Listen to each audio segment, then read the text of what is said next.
L'heure du grand format de l'actualité sur la télé Pacifique. Madame, monsieur, bienvenue. Le syndicat des greffiers d'Haïti lève provisoirement sa grève visant de meilleures conditions de travail qui paralyse depuis plusieurs mois le fonctionnement des tribunaux. Une rencontre avec le secrétariat de la présidence est à l'origine de ce retour à la normale. Des députés saluent la décision des autorités américaines de proroger de 18 mois le TPS en faveur des Haïtiens. Nos compatriotes auront au moins un peu de temps pour régulariser leur statut sur le sol américain, espère-t-il.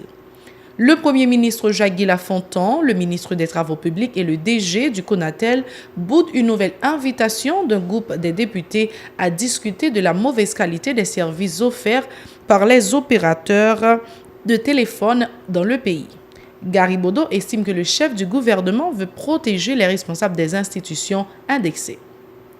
Les dirigeants de la Commission nationale protestante de prière invitent notamment les chrétiens évangéliques à se joindre à eux pour 3 jours de jeûne en faveur d'Haïti au Champ de Mars les 18, 19 et 20 janvier 2018. Restez branchés.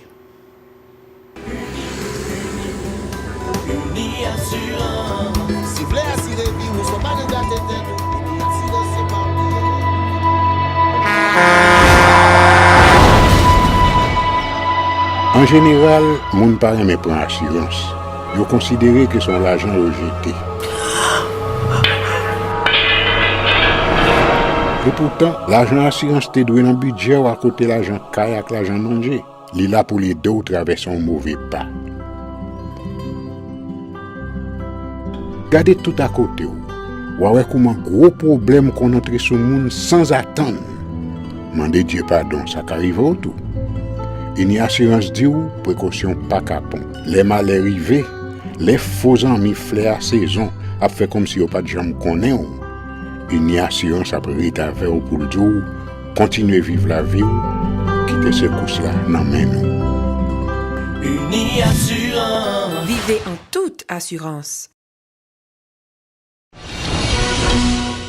Merci d'être encore là, c'est l'heure des détails de ce journal. Les responsables du syndicat des greffiers d'Haïti ont annoncé ce mardi la levée provisoire de la grève qu'observent depuis plusieurs mois les greffiers dans les 18 juridictions du pays en vue d'obtenir de meilleures conditions de travail. Une décision qui intervient suite à une rencontre hier, lundi, entre les grévistes et des membres du secrétariat de la présidence. Lors d'une conférence de presse, Yves-André Joseph et Grégory Avril ont indiqué que les pourparlers se poursuivront entre les deux parties concernées en vue de trouver une solution définitive à la situation. Écoutons tour à tour Yves-André Joseph et Grégory Avril au micro de Mario Sylvain et Francineus. C'est ça, nous avons demandé nous tout pour que nous-mêmes nous observer une trêve, pour nous une trêve dans le sens côté que pour montrer volonté, nous, pas nous, pour nous continuer parce que c'est autorité pays. Faut que nous continuions à et bénéfice du doute sur tout ça que vous voulez faire ensemble avec nous dans le cadre de revendication que nous gagnons. Nous connaissons bagaille pas facile. Eh bien, dans ce ça, séance de travail pour continuer la semaine prochaine. Et c'est pour ça tout, ils ont demandé nous pour nous accorder un moment de trêve. Dans ce ça, nous-mêmes au niveau du directoire syndicat SIG, nous accorder 2 semaines de trêve avec 4 batailles que nous avons menées pour permettre que point de revendication greffier, huissier et commis parquet ont une satisfaction. Depuis plus que 4 mois, côté que nous-mêmes, greffiers, huissiers et commis parquet, à travers les 18 juridictions, nous avons demandé meilleures conditions de travail, arrêt de salaire, ajustement de salaire, carte de débit, carte d'assurance, formation initiale et continue, pour nous capables de fournir un meilleur service avec justiciables, notamment les prisonniers qui ont coupé dans la prison depuis les que la crise a déclenché. Nous souhaitons voir ça, nous joignons une solution favorable avec la crise là. Les députés Garibodo et Jean-Marcel Lumeran saluent la décision de l'administration américaine de proroger jusqu'en juillet 2019 le statut de protection temporaire TPS en faveur d'environ 58 000 Haïtiens vivant aux États-Unis. Cette décision permettra aux Haïtiens d'avoir du temps pour régulariser leur situation sur le sol américain, estiment ces parlementaires qui promettent de multiplier leurs relations dans le souci d'ouvrir un dialogue franc avec les autorités américaines autour d'un éventuel compromis pour résoudre définitivement la crise. Suivez leur déclaration. On dit ça, ce n'est pas un renouvellement tacite lié, tant que vous renouvelez le TPS là. La nouvelle, c'est que désormais, Haïtiens ont gagné jusqu'au 22 juillet 2019 pour quitter le pays États-Unis ou bien régulariser la situation. Donc c'est ça lié. Donc c'est à la fois une bonne et une mauvaise nouvelle. Pas oublier que nous avons 6 mois, 6 mois et pour quitter le pays. Donc je dis à nous avons plus que ça, nous avons 18 mois pour nous organiser. Nous mais tout ça, tout son signal toute communauté internationale là, à travers les États-Unis, vous et nous. Je dis à mon qui président c'est Donald Trump et monsieur gon théorie et qui c'est America First, monsieur gon credo même qui basé sur une théorie. Un groupe de monde depuis l'année 30 qui a promoté finalement arrivé au pouvoir à travers Donald Trump. Donc America First c'est les États-Unis d'abord. Moi crois c'est une bonne chose pour nos frères et sœurs haïtiens, mais cependant c'est pas fini puisque TPS là d'ailleurs c'est un statut temporaire.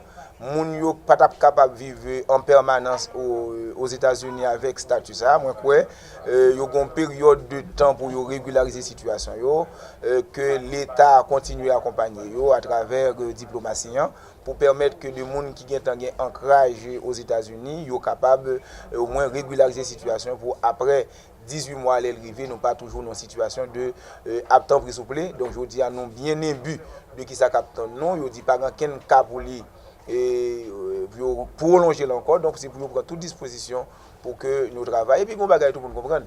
Puis tech pas nous c'est Haïti. Donc ça veut dire les gens quel soit côté il faut le penser la caille c'est là, c'est seul côté où pas niveau retourner niveau où aller. Donc faut que penser à la caille et que l'État haïtien tout prendre des dispositions qui capable permettre que les haïtiens qui vivent dans le pays vivent bien. Le Premier ministre Jacques-Guy Lafontaine, qui aurait dû se faire accompagner du ministre des Travaux publics et du DG du Conatel, ont une nouvelle fois boudé l'invitation d'un groupe de députés à s'entretenir sur la mauvaise qualité des services offerts par les opérateurs de téléphone dans le pays. Le député de Delma, Gary Bodo, qui s'exprimait au nom de ses collègues, a critiqué le comportement du chef du gouvernement qu'il accuse de vouloir protéger les responsables des institutions indexées. Gary Bodo au micro d'Edlaine Vernal et Francineus. Ça fait deuxième séance de travail au niveau de la Chambre des députés, un groupe de députés qui à la fois membre majorité et membre minorité à tout. Nous t'ai invité Premier ministre Jacques-Guy Lafontaine nos séances de travail sont ensemble de problèmes que la population a confrontés dans la question de télécommunication. Donc, nous-mêmes, au niveau de plaintes nous recevons dans la Chambre des députés, il y a plus que 3000 plaintes pour Digicel avec Natcom. Parmi eux, vol de minutes. Parmi eux, des gens qui ont essayé de sont pas capables de passer. Parmi eux, des difficultés techniques, des difficultés de communication. Et nous connaissons tout, bon ensemble de gros dossiers, tant que portabilité, tant que dossier 4G LTE que la compagnie téléphonie mobile a utilisé sans licence, sans autorisation, il a commercialisé. Donc, un ensemble de gros dossiers, nous avons invité pour le ministre là, au niveau de la Chambre des députés, pour nous adresser dossier ça. Donc, il était supposé venir avec le ministre des Travaux publics là, directeur Conatel là tout également. Donc, pour le ministre n'a pas avisé et ni ministre ni directeur Conatel là, donc deux moun sa yo étaient passés quand même dans la Chambre des députés. Mais étant donné que dossier télécommunication dans le pays d'Haïti, tout le monde connaît son dossier qui est extrêmement politique parce que ça fait plus de 2 ans que la population aux abois, côté des gens qui mettent minutes sous téléphone, que ce soit à travers des services et online, que ce soit des gens qui ont essayé upload ou bien download mégabytes fini ou bien perdu. Donc, il y a un ensemble d'explications, un ensemble de problèmes qui essayent pas qu'à jouer une solution, que nous avons essayé de poser, que nous pas qu'à jouer une solution. La ministre des Affaires sociales et du Travail, Stéphanie Auguste, est attendue ce jeudi à la Chambre des députés pour discuter des dispositions prises pour gérer la situation des contractuels mis à pied au sein de son ministère, a annoncé le président de la Commission Affaires sociales à la Chambre basse. Selon le député Jean-Marcel Lumeran, les responsables du ministère des Affaires sociales devraient tenir compte du fait que de nombreuses personnes compétentes figurent sur la liste des contractuels dont la plupart ont offert plusieurs années de service à l'administration publique. Écoutons ces déclarations. Aujourd'hui, nous devons rencontrer le ministère des Affaires sociales et le ministre avec direction déconcentrée. Malheureusement, le ministre a sollicité un report pour jeudi qui a venu là. Nous avons rencontré à 10h dans la salle de commission pour nous traiter avec les questions employés contractuels ministère pas jamais touché, alors que nous dans des ministères a parlé de une allocation forfaitaire.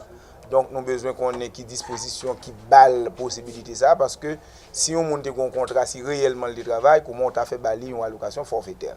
Et deuxième élément qui va intéresser nous dans le cadre de rencontre là, c'est garder non seulement le ministère des Affaires sociales qui est là pour les protéger socialement par rapport à la disposition que le gouvernement prend, non mettre fin à tout contrat d'administration publique là, alors que plus fort service d'administration publique là est sur base contractuelle. Autant il y a plusieurs l'hôpital aujourd'hui qui voulaient bloquer, qui voulaient camper parce que pas de personnel là-dedans, une majorité personnel contractuel, contrat n'est pas renouvelé depuis plus que presque 2 mois, donc nous croyons qu'il faut que gagner meilleure disposition qui prend pour permettre que l'administration publique est capable d'avancer.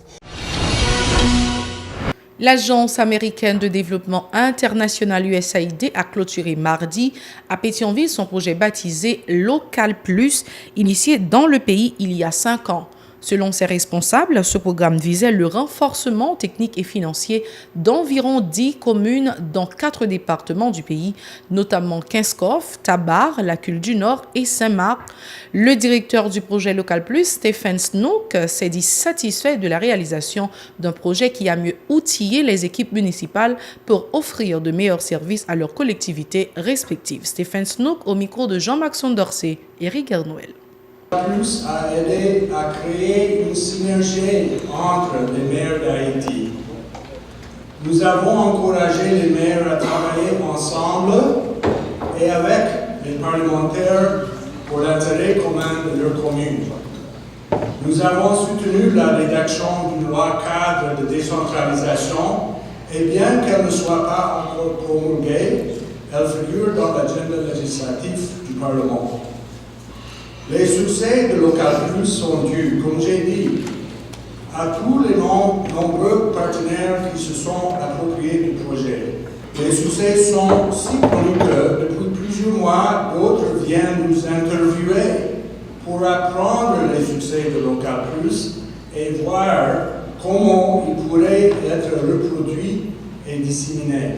Local Plus met fin à ses activités à un moment critique de l'histoire d'Haïti. Il y a beaucoup plus de travail à faire.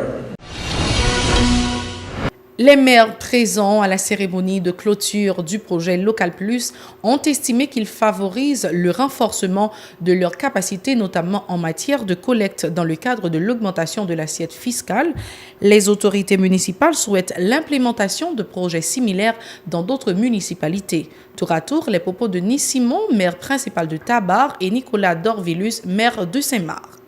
Les différentes activités programmées sont réalisées et complétées. La toponymie des rues a couvert les 24 km² de la commune et les 25 000 immeubles, quelques 2500, soit 10%, ont été recensés selon les procédures modernes de géoréférencement.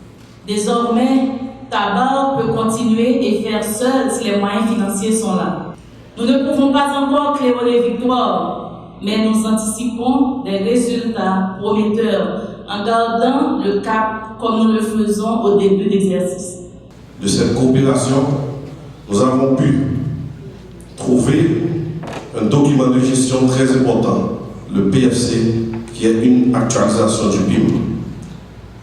Préparer à temps nos budgets annuels, produire 4 audiences publiques qui nous permettent de nous rapprocher de la population, obtenir des séances de formation et un plan opérationnel pour nos agents culturels, bénéficier du logiciel Civitax qui nous permet de gérer nos taxes et nos budgets, réaliser une mobilisation fiscale à travers une grâce qui nous a permis de collecter la plus forte recette dans toute l'histoire de la commune. C'est sur ce point que nous mettons un terme à ce journal. Merci de l'avoir suivi. Restez branchés à la Télé Pacifique pour le reste de la programmation. Au revoir.